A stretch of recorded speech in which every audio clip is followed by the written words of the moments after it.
الشيطان الرجيم بسم الله الرحمن الرحيم إن الذين يؤذون الله ورسوله لعنهم الله في الدنيا والآخرة وأعد لهم عذابا مهينا صدق الله العظيم۔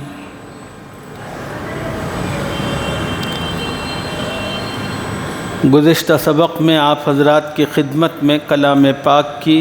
جس آیت مبارکہ کا خلاصہ عرض کیا گیا تھا، اس آیت میں اللہ تعالیٰ نے تمام ایمان والوں کو مخاطب فرما کر اس بات کی ترغیب اور تلقین فرمائی تھی کہ اے ایمان والو، اللہ اور اس کے فرشتے نبی رحمت صلی اللہ علیہ وسلم پر رحمت نازل کرتے ہیں، اور رحمت کے نزول کی فرشتوں کی جانب سے دعا کی جاتی ہے، تم بھی اپنے نبی پر صلاۃ و سلام بھیجنے کا اہتمام کرو۔ ابھی میں نے آپ حضرات کی خدمت میں قرآن پاک کی جس آیت مبارکہ کی تلاوت کی ہے، اس آیت میں اللہ تعالیٰ نے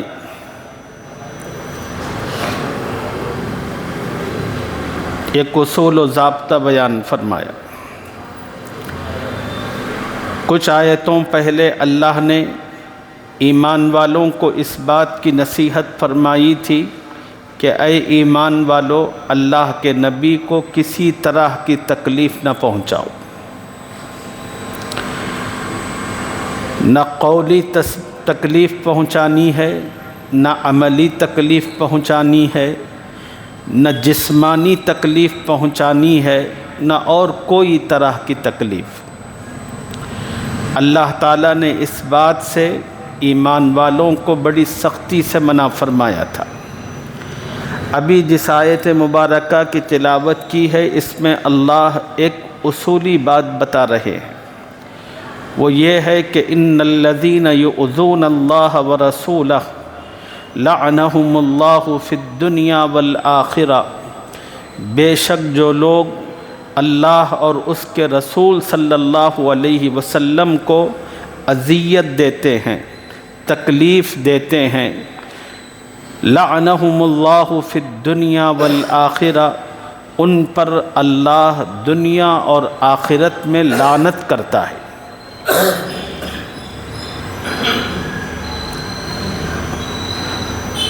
اب یہاں پر اچھی طرح اس بات کو سمجھنے کی ضرورت ہے، اللہ کی تکلیف کیا ہے، رسول اللہ صلی اللہ علیہ وسلم کو اذیت اور تکلیف پہنچانا کیا ہے۔ اللہ کو تکلیف پہنچانا یہ ہے کہ کوئی شخص اللہ کی ذات و صفات میں کسی کو شریک کرے، یعنی یوں کہے کہ اللہ ایک نہیں دو ہے، اللہ ایک نہیں بہت سارے ہیں، یہ اللہ کو اذیت اور تکلیف پہنچانا ہے۔ اور اسی طرح اللہ تعالیٰ کی بے شمار صفات ہیں، ان میں سے ایک صفت ہے حاضر و ناظر ہونا، کہ اللہ ہر جگہ ہر وقت موجود ہوتے ہیں، اللہ ہر وقت ہر جگہ حاضر رہتے ہیں۔ یہ اللہ تعالیٰ کی خصوصی صفت اور شان ہے، خدا کے سوا یہ صفت یہ شان کسی کو حاصل نہیں ہے۔ خدا کے علاوہ کسی سے متعلق یہ عقیدہ یقین رکھنا کہ جیسے اللہ تعالیٰ ہر وقت ہر جگہ حاضر رہتے ہیں، ایسے ہی فلاں بھی ہر وقت ہر جگہ حاضر ہوتے ہیں۔ اس طرح کا کسی اور کے بارے میں عقیدہ رکھنا، اس کا مطلب یہ ہے کہ اللہ کی اس صفت میں آپ دوسرے کو شامل اور شریک کر رہے ہیں۔ مشکل کشائی، حاجت روائی، یہ اللہ تعالیٰ کی خصوصی صفات ہیں۔ انسانی زندگی میں کسی بھی طرح کی مشکلات ہوں، دینی اعتبار سے ہوں، دنیاوی اعتبار سے ہوں، گھریلو اعتبار سے ہوں، جس اعتبار سے بھی مشکلات ہوں، ایک ایمان والے کا عقیدہ یہ ہے کہ ہر مشکل اللہ کی طرف سے آتی ہے اور اس مشکل کو خدا کے سوا کوئی حل نہیں کر سکتا۔ دنیا میں اللہ کی اس صفت میں اوروں کو لا کر ایڈ کرنا، فلاں بزرگ کے پاس جانے سے، فلاں مزار پر جانے سے، فلاں جگہ چلہ کاٹنے سے ہماری مصیبت حل ہوگی، یہ اللہ کی اس صفت میں دوسروں کو بھی شریک کرنا، یہ بھی اللہ کو اذیت اور تکلیف پہنچانا ہے۔ اللہ کو اذیت پہنچانے میں تیسری بات یہ ہے، اللہ تعالیٰ کی جو صفات ہیں ان صفات کو اگر دوسروں میں ثابت کیا جائے، خدا کی ان صفات میں دوسروں کو شامل کیا جائے، یہ بھی اللہ کی صفات کا انکار کرنا ہے اور اس سے اللہ کو تکلیف ہوتی ہے۔ ایک حدیث میں حضور اللہ تعالیٰ نے خود فرمایا، اللہ نے فرمایا ابن آدم مجھے برا بھلا کہتا ہے۔ اللہ کہتے ہیں کہ ابن آدم مجھے تکلیف دیتا ہے، برا بھلا کہتا ہے، حالانکہ مجھے برا بھلا کہنا، مجھے تکلیف دینا اس کے لائق نہیں تھا۔ پھر اللہ تعالیٰ نے خود اس کی تفصیل بتائی کہ یہ زمانے کو غلط کہتا ہے، یوں کہتا ہے کہ زمانہ بڑا خراب ہو چکا ہے، حالات بڑے خراب ہو چکے ہیں، حالات کی جو خرابی ہے، حالات میں جو بگاڑ ہے، اس میں جو اتھل پتھل ہے، ان تمام کی تمام چیز کو ابن آدم زمانے کی طرف منسوب کرتا ہے، حالانکہ زمانہ کچھ نہیں ہے، زمانہ میں ہوں، اس لیے کہ زمانے کو میں نے بنایا، زمانے کو میں نے پیدا کیا، زمانے کو میں چلاتا ہوں، اس لیے زمانہ کچھ نہیں کر سکتا، جو کچھ کرتا ہے وہ اللہ کرتا ہے۔ پھر اللہ تعالیٰ نے بتایا مزید تفصیل کرتے ہوئے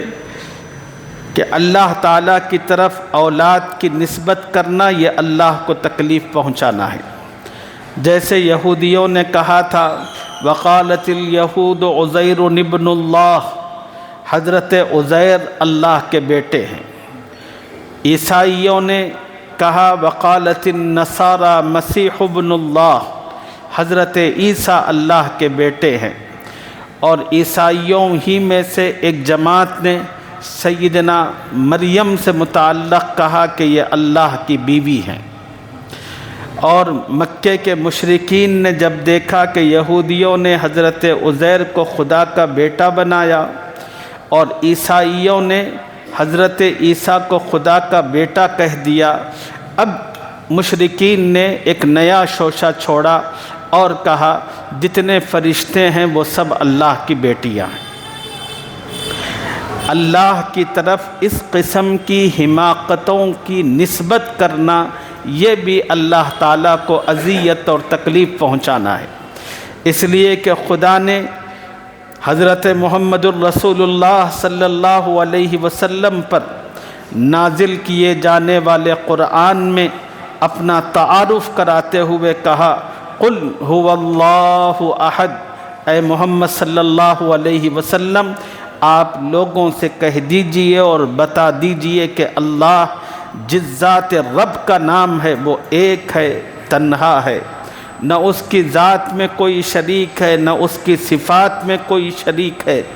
لم یلد ولم یولد، وہ کسی کا محتاج نہیں ہے،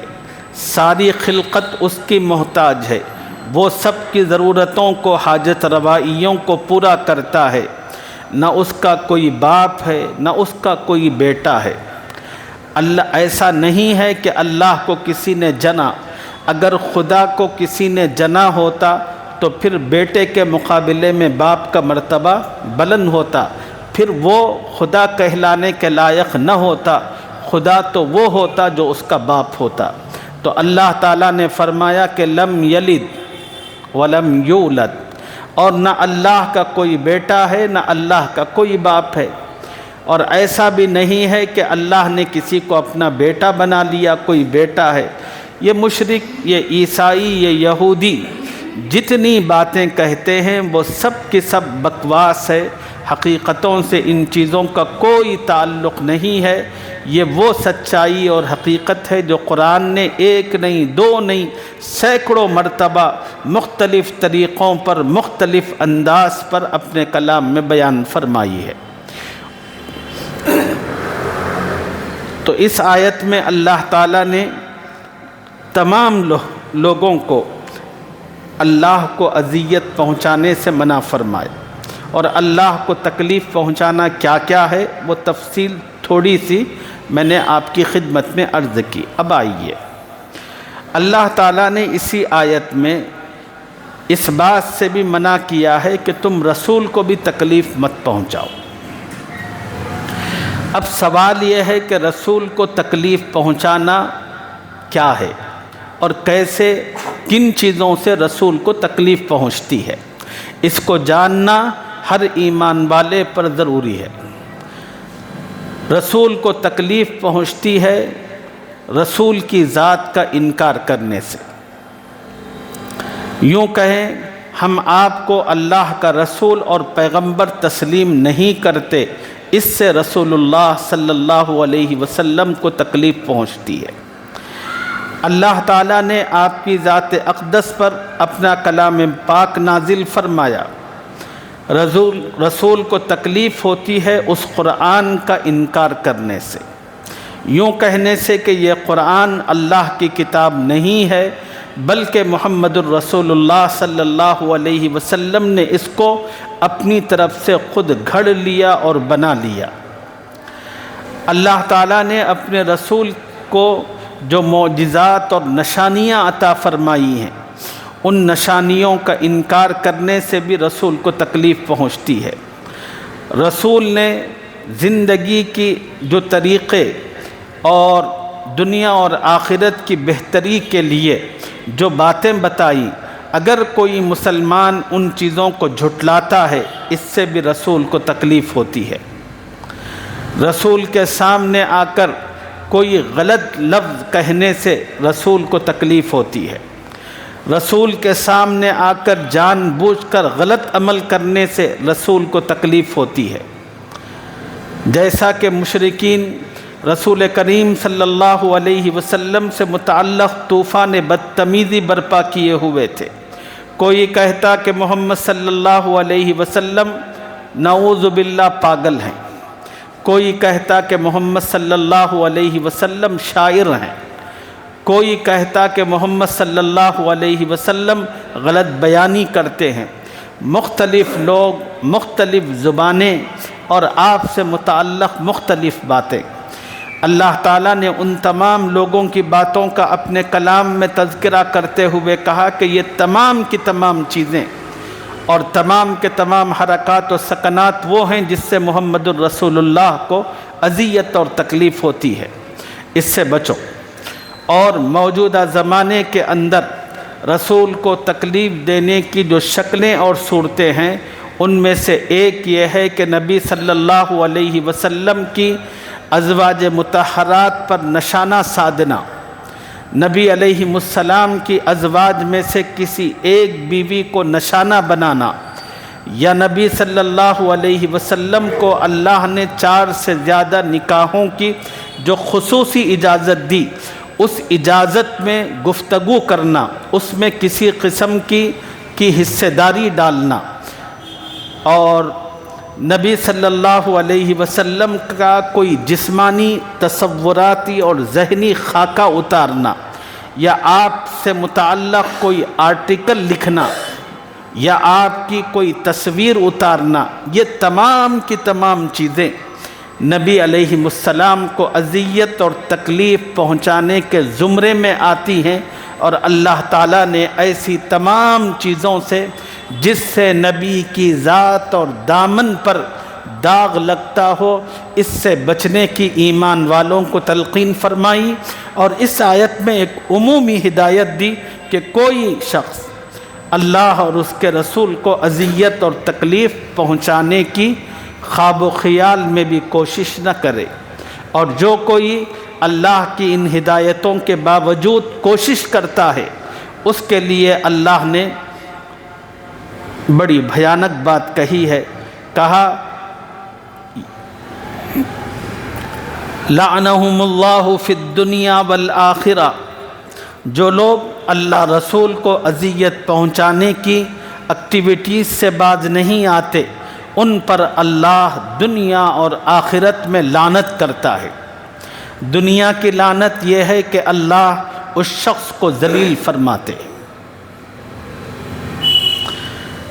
دنیا کی لعنت یہ ہے کہ اللہ اس شخص کو ذلیل فرماتے ہیں، اور آخرت کی لعنت یہ ہے کہ وہ شخص اللہ تعالیٰ کی گرفت میں ہوگا۔ وَأَعَدَّ لَهُمْ عَذَابًا مُهِينًا، اور ایسے لوگوں کے لیے اللہ نے ذلیل کرنے والا عذاب تیار کر رکھا ہے۔ اللہ تعالیٰ اپنی رحمت سے اور اپنے فضل سے مجھے، آپ کو اور میرے پورے علاقے کے مسلمانوں کو، اس شہر کے مسلمانوں کو، اس صوبے کے مسلمانوں کو، اس ملک کے مسلمانوں کو، ساری امت مسلمہ کو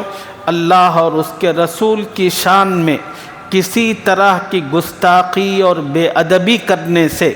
اللہ اور اس کے رسول کو اذیت اور تکلیف پہنچانے سے حفاظت فرمائے۔